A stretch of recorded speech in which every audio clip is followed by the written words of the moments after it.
Everything will be alright. Everything is gonna be alright. Good day, and welcome to the Pandemy Show. Stories of the pandemic for people living in the pandemic. No one is alone on the Pandemy Show. Thanks for joining us as we unite humanity through stories of hope, connection, and community in the face of the global pandemic. We are all in this together, and we're glad you're here together with us. Thanks for taking a moment to like, subscribe, and follow the Pandemy Show on social media. Welcome back to the Pandemy Show. Today, we're transcending time and space to Ottawa, Ontario, Canada. Who are you? I'm Sabrina Fallah, a rock singer, songwriter, and guitarist from Ottawa. Sabrina, thank you for joining us here today on the Pandemy Show as we work to unite humanity with stories of shared experience. I just want to take a moment to say that I'm recording this interview on the traditional territory of the Haudenosaunee, Anishinaabe, and Chung-Unkton Keepers of the Deer on the Upper Canada Treaty Territory. Okay. Can you tell us, Sabrina Fallah, rock and roller, what was your life like in before times? Before the pandemic, a lot more normal. I was busy going out, performing, shopping, seeing people driving, wanting to get into the studio, and then bang. The pandemic happened right when I wanted to go into the studio. And lockdown. Sabrina is a singer-songwriter, a rocker. She's been doing it almost her entire life. So the pandemic really threw a monkey wrench into her lifestyle, into her livelihood. And can you just tell us, how did the pandemic change your life? How did the lockdowns impact you? Well, when the pandemic happened, I didn't say to myself, I guess I have to stop, I said to myself, we got to figure out how to do things with the things you can reach. So I kept contacting stations online. I kept on writing at home. I did virtual concerts, and I just kept going with the tools I had until I could go back out again. So you went from a life of touring, being on the road, being in front of people, and then with the lockdown, you did what a lot of us did. You did a virtual pivot, and you started really marketing yourself as an artist and your music to people around the world, to us here on the Pandemy Show. Yes. During the lockdowns, we all went through them here in Ontario. How did you find that the lockdown impacted your relationship with nature? Yes and no. I hope this answers the question. When I was locked up, I felt like I was stuck, so I stayed in the house a lot. But in my yard, I feed the squirrels and the chipmunks and the birds and the rabbits. So I stayed in my yard more, but I didn't go out because I was afraid because of the COVID. So I just stayed close to home. So there's a lot of uncertainty, and that kept you in lockdown. But luckily, you had some outdoor space where you were able to go, and you interacted a great deal with your local wildlife. Yeah, exactly. Yeah. Do you have any special memories or things that pop out around your interaction in your backyard? I'm very similar here. I spent a lot more time outside around my home. One day I noticed a bee was stuck upside down in a water droplet on the roof of my car. Like just small things like that. I just felt like I was paying more attention to the nature around me than before when I was running to get into my car to go somewhere to do something. Right. Well, the chipmunks and squirrels take the peanuts from my hand. I've gotten to the point where they follow me and they literally stand outside my screen room door waiting for peanuts. Like they know I am their mother. Like I am where they get their food. So, and I give them water too, because I know when it gets hot, they need to hydrate. So I make sure they're hydrated, and I take care of them outside. Oh, that's neat. I know I really love watching my bird feeders Did you do it on a routine where you would kind of do things at the same time every day so the animals would know when to be there? Because I was locked, because I had to stay at home all the time, I just kept doing it every day. But in a normal situation, I would just put the food out and then do it when I'm home.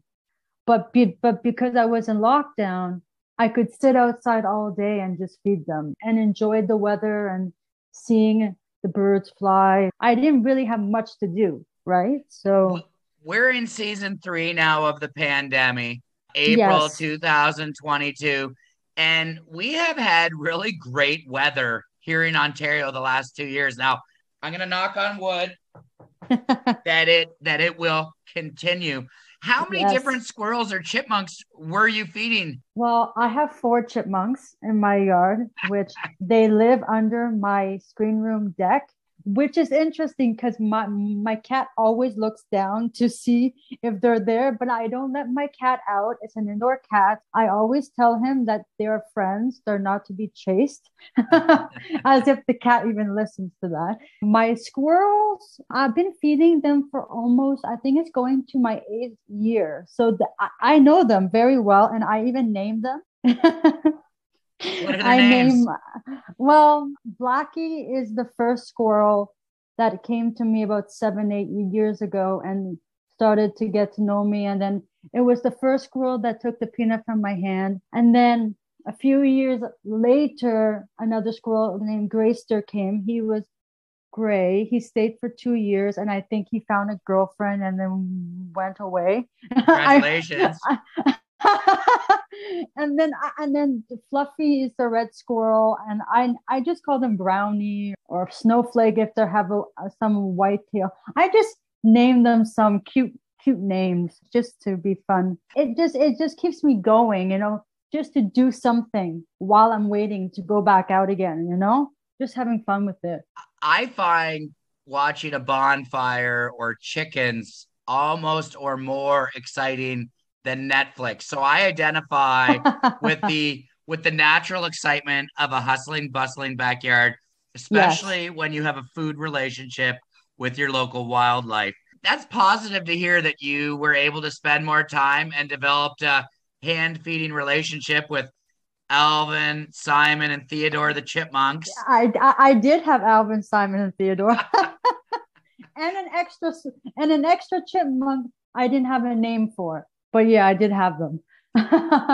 Did you find that the lockdown gave you a positive opportunity to do introspection or to turn your eyes inward and do personal development? Ooh, Or would maybe that time have been taken up by songwriting? actually, it was very difficult to write a lot during the pandemic because I wasn't motivated because of being stuck in one place. And how can you write if you're stuck? And I didn't want to write a song about being stuck or anything related to COVID, because if COVID goes and then I released the song, I don't want to be reminded of COVID. I wanted to write something positive, which was difficult even. So I didn't give up. I still wrote songs, but I don't think they're going to be the ones I'm going to put out though, because, it was very frustrating and confusing and not understanding why it's happening and having to deal with sanitizing and mask and getting the vaccine. It's a lot of frustration.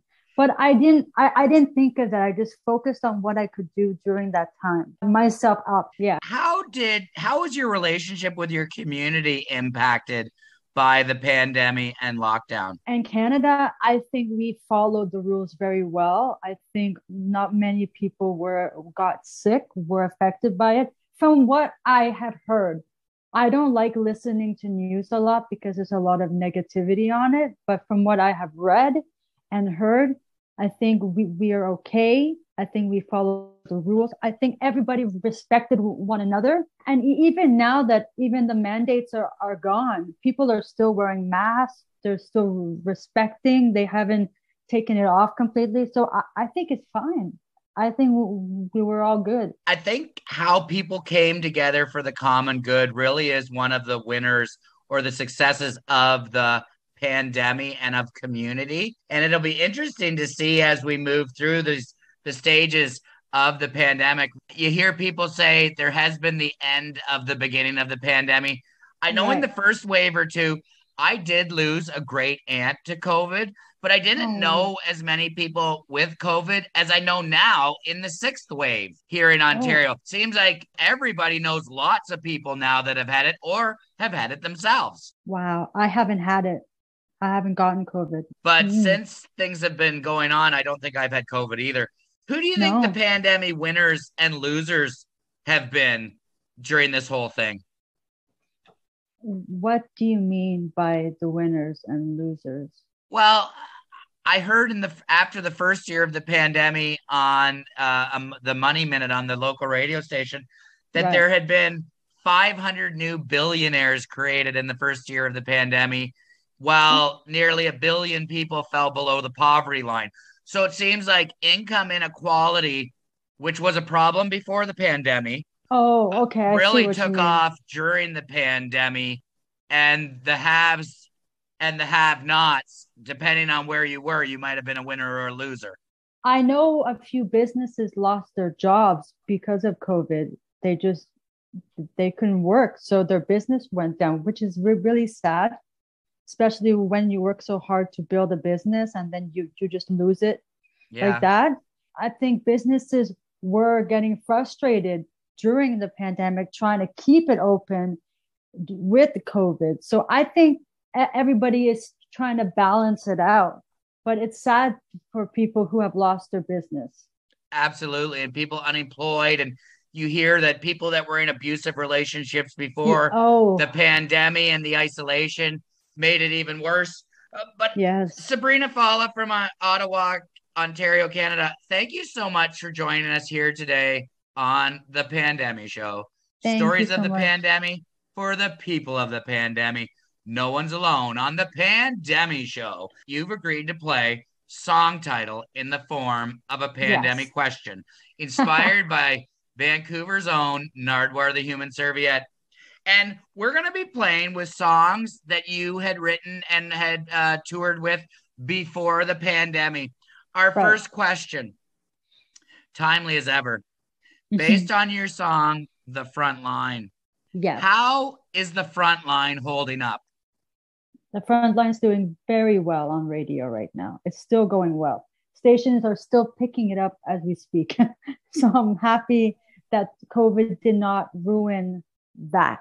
And it kind of helped my radio play because everybody was home and not at their work. But at the same time, people lost their jobs too. But in some way, it helped me. It's in some way, it ruined my career as well with not performing and not recording. It's going up and down kind of, but it did help me a lot with my radio. Because when people were in lockdown, they migrated to digital content and online Exactly. content. Yeah. And can you tell us what is that song, The Front Line, about? Well, I wrote that song when I was having problems with my friends and I wanted to go up the mountain to get further in my career.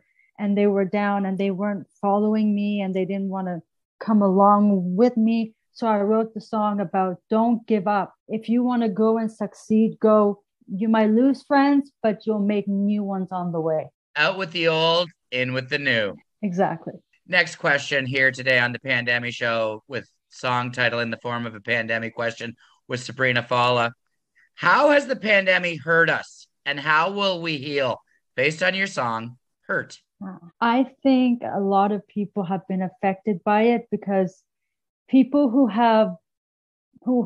are not always staying home and we're always feeling like going out to work and then they get stuck at home.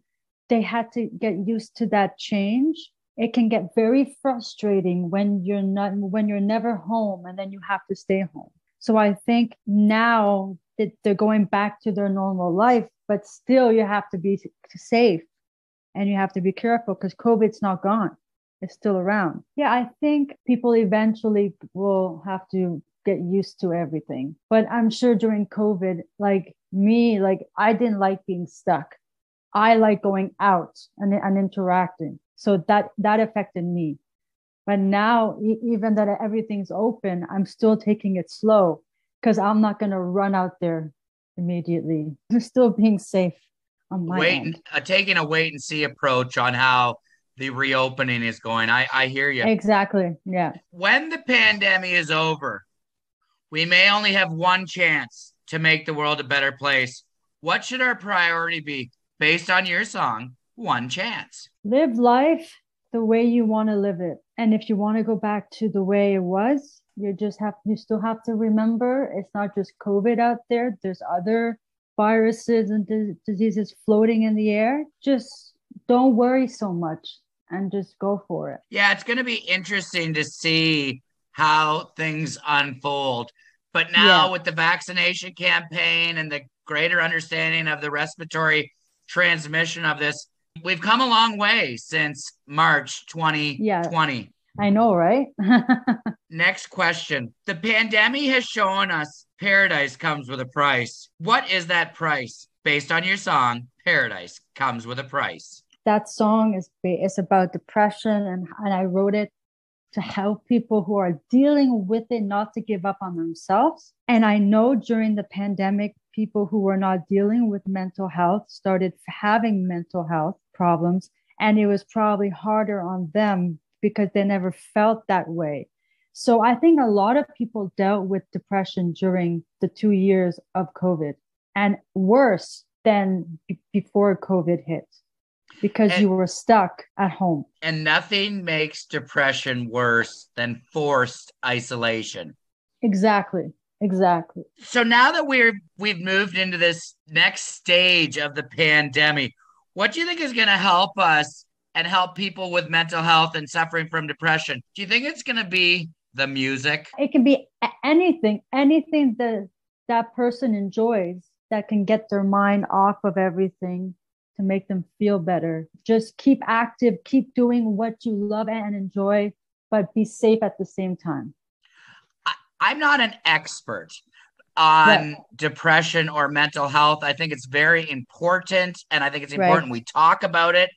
And I wonder if people being in their houses and being even more disconnected from nature, especially people living in apartments or in high density living where there's no nature, I wonder if that made it worse than for people who live in the country or have access to a lot of green space. Because I think our health is in so many ways determined by our environment, our social environment, our economic environment, and most importantly, our natural environment. Yes, I think so. Because the people living in the apartment building and they're stuck, if they don't have a balcony to sit outside, it probably affected them a lot more than being in a home where you can just go out in your yard and sit there and look at the sky and have the wind blow on your face. But yeah, I actually feel very sad for the ones who couldn't figure things out, because it's very difficult, especially if you're stuck, to figure things out. If you're told to stay inside, then you're trying to think of, what can I do? I don't want to be inside. I want to be outside. So it is very difficult. And hopefully people turned on the music, turned on and heard your music, Sabrina, and that hopefully gave them some connection. Our next question, based on your song, Ask. What do we all need to ask ourselves during this pandemic? I've heard a lot of people saying they're asking themselves, are they really happy? You hear stories about people switching careers or moving, or maybe people leaving unhealthy relationships or starting new relationships that are healthier. What do you think we all need to ask ourselves during this pandemic? What exactly do you want to do next after COVID? How do you want to live life? Like, I wouldn't change my career because I'm passionate for music, and I don't think of anything else other than music. But I do understand some people had to change their ways because maybe their path wasn't working well, so they had to go a different way. But I think you just have to be confident and believe in yourself, and no matter what comes, you will find a way out and find a new way into where you want to go. But that's interesting because during COVID, I did ask myself, what can I do with my music during the 2 years that I'm stuck? And then I thought about it, try songwriting for virtual shows, contacting stations. I did what I could during that time. And you've been really out there hustling. You've been really out there advertising, marketing, promoting yourself as a musician and your songs. You're getting played on the BBC radio. You're getting played on stations across North America. How much is that a part of your routine now, reaching out to different DJs and stations around the world to get your music played? I spend hours on the computer submitting stuff to stations. I keep going, and if they don't answer back, I follow back with them. You just have to push and push and push, and I don't really take no for an answer. I always say, what is it about my song that didn't fit the station? Because there's always a structure or a format, or if it's soft or hard sounding. So I always want an answer, not just no. What are some of the things that have happened on this online virtual stage of the pandemic that have really put a smile on your face in terms of marketing and building your fan base? Remembering how much fun performing is, but it was difficult because I'm used to seeing people looking at me, and having to look at my camera while I'm performing is very different. But I did it. I faced the fear of looking at myself on a camera, and I did it, and I felt good, because when something happens and then everything changes, you have to follow other ways of doing things to still be able to do what you're doing. So things changed, and I just followed everybody doing what they were doing.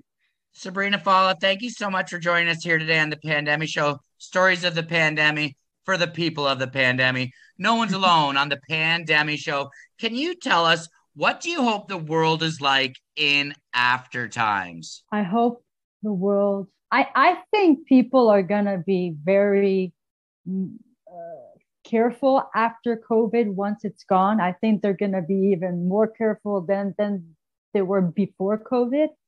And I just hope life gets even better than before COVID. So I hope it's like 100 times better. Things are really going to get back to normal. I hope we're going to have a cultural renaissance, a political renaissance, an economic renaissance. And I do think it's not going to maybe happen this summer, as we kind of have a slow transition and we reimagine and make the world a better place than it was pre-COVID. But I think there's one thing we all agree upon, and it's that music is going to be a cornerstone of our coming back together. Exactly. Sabrina, thanks so much for joining us today on the Pandemy Show. Thank you for having me. Thanks for listening to the Pandemy Show. We're all in this together, and we're glad you're here together with us. Physically distance with us at pandemyshow.com. Be a part of our community by subscribing to and sharing the Pandemy Show. Thanks for taking a minute to email an episode, share a link, or promote us on social media. Pandemy Show is on Instagram, Twitter, Facebook, and Reddit. Stories from the pandemic for the people of the pandemic. Do you have an interesting pandemic story and want to share? Email us at pandemyshow@gmail.com. Thanks to all our guests. Thanks to Giant Value for singing us in and letting us know everything is going to be all right. No one is alone at the Pandemy Show.